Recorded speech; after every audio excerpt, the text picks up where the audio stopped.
தந்தி தொலைக்காட்சி நேயர்களுக்கு வணக்கம். நல்லதை சொல்வோம், நல்லதை செய்வோம், நல்லதே நடக்கும்.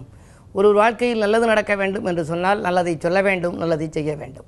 அந்த அடிப்படையில் இன்றைக்கு 12/6/2017 திங்கட்கிழமை பூராடம் நட்சத்திரம் காலை 10:37 வரை, பிறகு உத்திராடம் நட்சத்திரம். இந்த பூராடம்ங்கிற நட்சத்திரம் இருக்கே, அது ஒரு வித்தியாசமான நட்சத்திரம். 27 நட்சத்திரங்களிலே தனுசு ராசிக்குள்ளே வரக்கூடிய நட்சத்திரம் பூராடம்.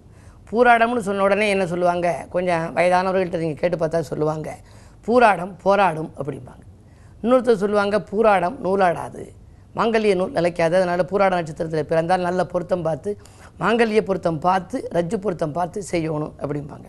ஆனால் இந்த பூராடம் என்ற நட்சத்திரத்திலே ஏதாவது நம்ம ஒரு நூல் வெளியிட்டால் அந்த நூல் நிலையாக இருக்குமா, புகழ் பரவுமா. திருக்குறளை வெளியிட்ட போது கூட இந்த பூராடத்திலே தான் வெளியிட்டதாக சொல்வார்கள். அது ஒரு செவிவழி செய்தி. இருந்தாலும் கூட நாம் ஒரு புதிதாக ஒரு புத்தகம் தயாரிக்கிறோம், ஒரு நூல் வெளியிட விரும்புகிறோம் என்றால் வெளியீட்டு நாள் பூராடமாக இருந்தால் பூராடம் நூலாடாது என்பது போல இந்த நூலுக்கு இணையாக மற்ற நூல்கள் வராதாம்.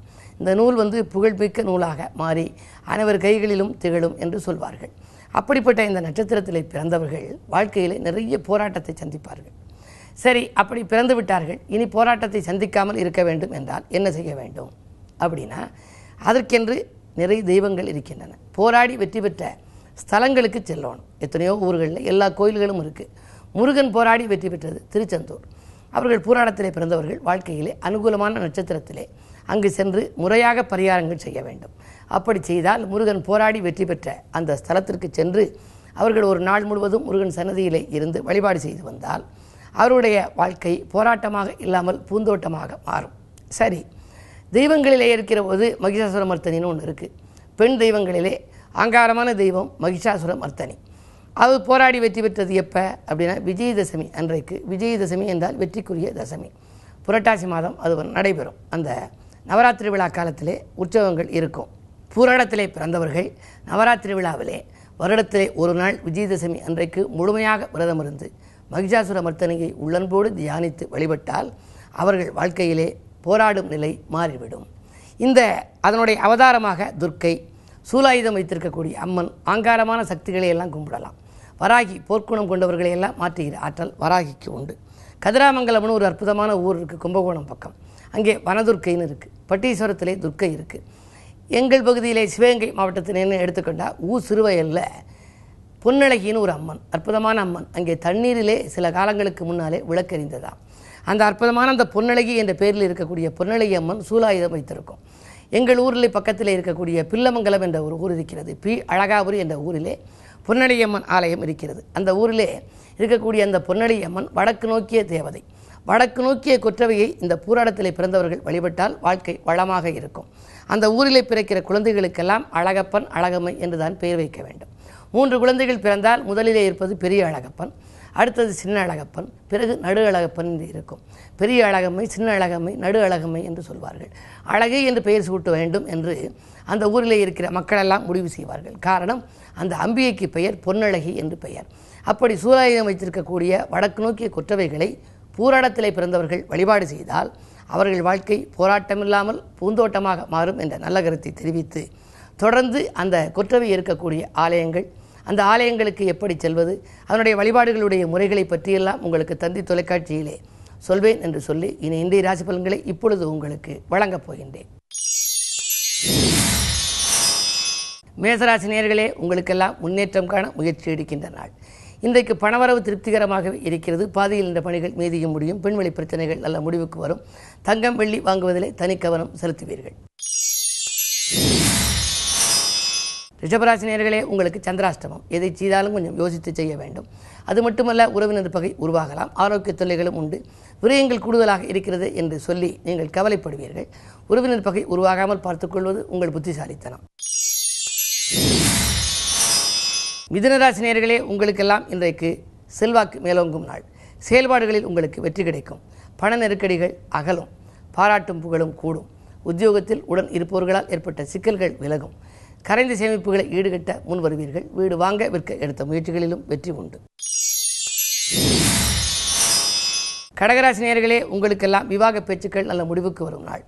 வீடு மாற்றங்கள் செய்வது பற்றி சிந்திப்பீர்கள். ஒரு சிலர் குடியிருக்கும் வீட்டை விலைக்கு வாங்கலாமா என்று கூட சிந்திப்பார்கள். சுப விரயங்கள் அதிகரிக்கும். உடன்பிறப்புகள் உங்கள் குணமறிந்து நடந்து கொள்வார்கள். எதிர்கால நலன்கருதி நீங்கள் திட்டிய திட்டங்கள் எல்லாம் எளிதில் வெற்றி பெறும் நாளாக இந்த நாள் அமைகின்றது. சிம்மராசி நேயர்களே, உங்களுக்கெல்லாம் நட்பு ஓட்ட விரியும் நாள். இன்றைக்கு நல்ல காரியம் இல்லத்தில் நடைபெறப் போகின்றது. வரும் சந்தர்ப்பங்களை நீங்கள் நழுவ விட வேண்டாம். சுப செலவுகள் அதிகரிக்கும். வாங்கல் கொடுக்கல்கள் ஒழுங்காகும். பழைய பங்குதாரர்களை விலக்கிவிட்டு தொழிலுக்கு புதிய பங்குதாரர்களை இணைத்துக் கொள்ளலாமா என்று கூட நீங்கள் சிந்திப்பீர்கள். கன்னிராசி நேயர்களே, உங்களுக்கெல்லாம் சிநேகிதர்களால் செல்வ நிலை உயரும் நாள். நண்பர்கள் உங்களுக்கு நல்ல தகவலை கொண்டு வந்து சேர்க்கப் போகின்றார்கள். செல்போன் வழி செய்தி உங்களுக்கு சிந்திக்க வைக்கக்கூடியதாகவும் இருக்கும். செயல்பாடுகளில் வெற்றி கிடைக்க வைக்கக்கூடியதாகவும் இருக்கலாம். பயணங்களால் உங்களுக்கு பலன்கள் உண்டு. உத்தியோகத்தில் நீங்கள் எதிர்பார்த்த நல்ல பொறுப்புகள் உங்களுக்கு வந்து சேரப்போகிறது. துலாம் ராசி நேயர்களே, உங்களுக்கு கொடுத்த வாக்கை காப்பாற்றி மகிழும் நாள்.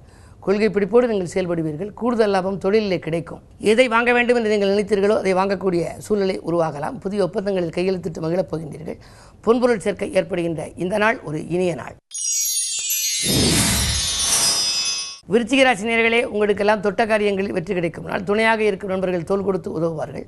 புதிய ஒப்பந்தங்கள் வந்து கொண்டே இருக்கும். 2ஆம் இடத்திற்கு அதிபதி குரு பகவான் லாபஸ்தானத்தில் இருப்பதால் லாபம் தொழிலில் எதிர்பார்த்தபடியே உங்களுக்கு கிடைக்கலாம். சேமிப்பு வங்கி சேமிப்பு உயரும்.